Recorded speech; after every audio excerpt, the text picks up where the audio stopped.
Okay, well, hi everybody. Today I'm with Rane Wallace, and he is a counselor at Fort Wellness Counseling in Fort Worth, Texas. Welcome, Rane. Welcome. Yeah, well, thanks for having me on here. I'm so glad you're here. Thank you. So tell me, Rane, what's one thing you would love for the world to know?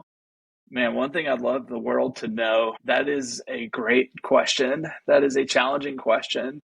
I think if the intended audience is going to be therapists, parents, those that are looking for like well-being and personal development and growth and kind of like trying to better themselves and all that kind of that whole framework right there. I think the one thing I would say or one thing for them to know is just make sure they're chasing the right thing or make sure that they know where they're going on this in terms of like why are you doing this? Like, and is it because it's not enough? Is it because of you feel like you will never be enough or that you're not good enough or that you're not living up to your potential or that you will get to this next level once you learn this? It's almost as if, hey, is that like a carrot that you're constantly chasing? Is that a concept that you never get to? And so I think sometimes we just have to look at core belief systems as it relates to counseling and things like that and having an awareness of why are you doing what you're doing and are you trying to better yourself to prove to yourself that you can do it or that you are worthy or good enough.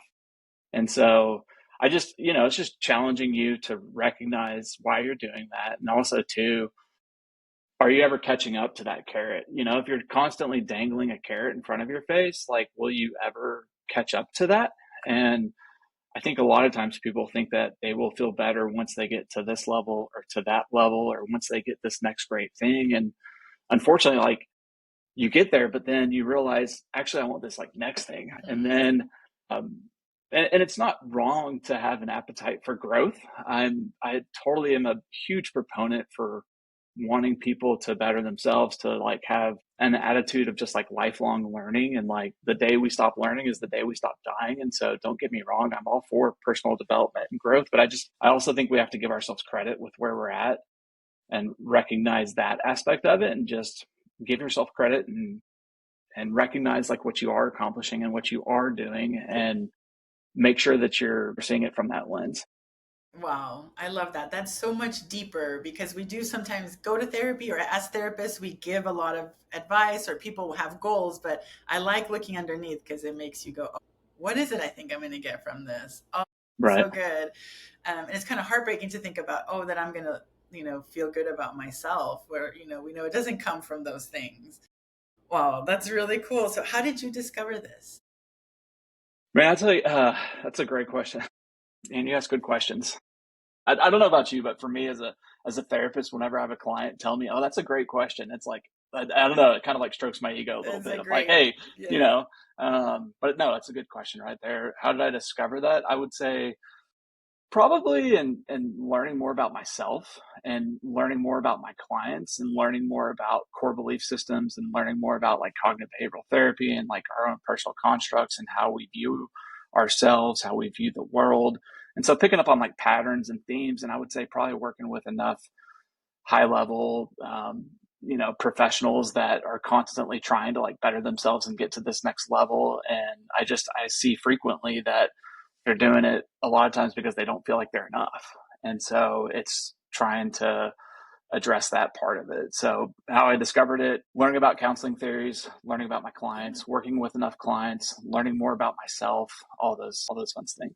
Yeah, it's so cool because in that you mentioned cognitive behavioral therapy, and you mentioned in the first question, yeah, it's about belief systems. So I imagine that's what you're talking about there. As I was thinking about this question, how do you discover? You discover that the next step is not going to get you what you want by being achieving. Like you work with high achieving people, and it's still something not there. So yeah, you make an achievement. You're like, what was my motivation there? So when Right. someone goes to do this, what's the first step they would take?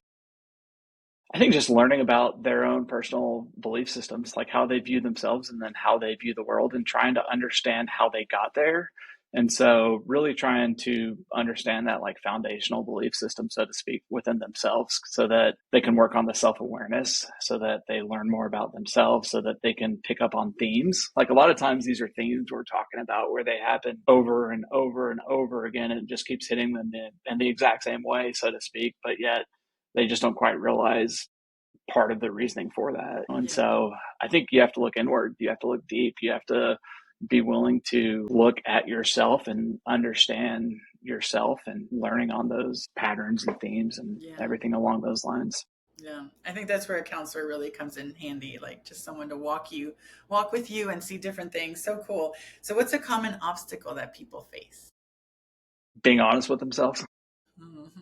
What's that, or just being vulnerable, like being Yeah. willing to challenge themselves, being willing to look at things fully, so to speak. I think self awareness is hard. I think self awareness can be difficult sometimes. Like it can be ugly. Like it can be hard to kind of like look at some of those skeletons in the closet, so to speak. And so I think a personal, like a common obstacle for that could be like a personal fear sometimes too, of just like, man, like if I peek back those curtains, like what am I going to do with them? So I guess fear could be part of that.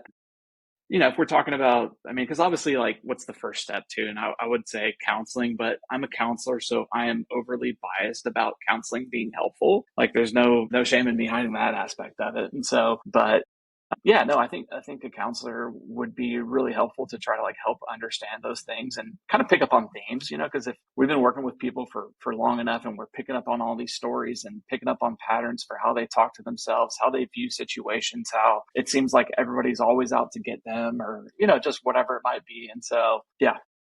Yeah, that's great. I think sometimes when I get a new client, I work with children with play therapy, so I talk to the parents first.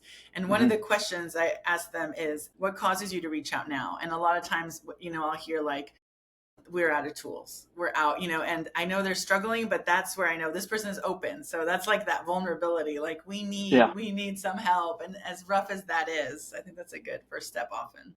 Yeah, I don't know about you, but like for me, when people are coming in and they're paying you money and they are wanting to work on this stuff, like it is, I kind of worked in the trenches for a long time and did a lot of nonprofit work and had to do a lot of work where people might have been like court ordered to it or required to go do it, Yeah, or maybe their motivation for being there wasn't necessarily themselves, so to speak. And so, you got to learn how to like build trust and rapport and all those different things. And so, like when people are coming in here and they are saying like fix me, and granted, full disclosure, we don't fix people, right? We help them and all those different things, and we can't promise you anything, but it's just so refreshing to do what we love to do and to be able to help. And I don't know, like that it's so much fun.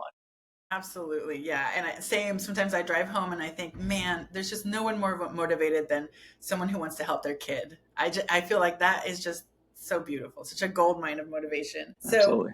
how do I know if I'm doing it right? So I think when it comes to core belief systems, how you know that you're looking inwardly, how that you're learning more about yourself. I would say that you know that you're doing it right when you can start to pick up on situations and you see it from a lens, because your core beliefs are going to be like a pair of sunglasses. So if you're wearing green, you see green. If you're wearing red, you see red. If you're wearing I'm not good enough sunglasses, you're going to see things that say I'm not good enough. And so if you can start to identify and pick up on different patterns or themes or things that happen in your life at that point in time, and then you start to feel that initial perspective or that lens that says like I'm not good enough, I think you're doing it right when you can just recognize that past is influencing your current perspective, and being able to have the skill set to be willing to take off that pair of sunglasses to try to look at things from like an objective point of view.